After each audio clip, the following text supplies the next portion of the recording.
A Sudmar Transportes acredita que desenvolvimento e responsabilidade caminham juntos. Por isso, realizamos uma doação ao pronto atendimento de animais silvestres no Parque Estadual Floresta do Palmito, em Paranaguá.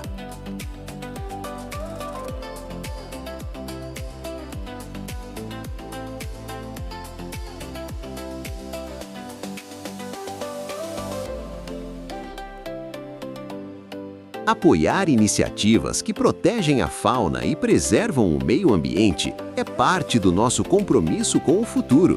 Cada ação conta, quando o objetivo é construir um impacto positivo para as próximas gerações. Seguimos movendo cargas, mas também valores, porque crescer com responsabilidade é o caminho certo.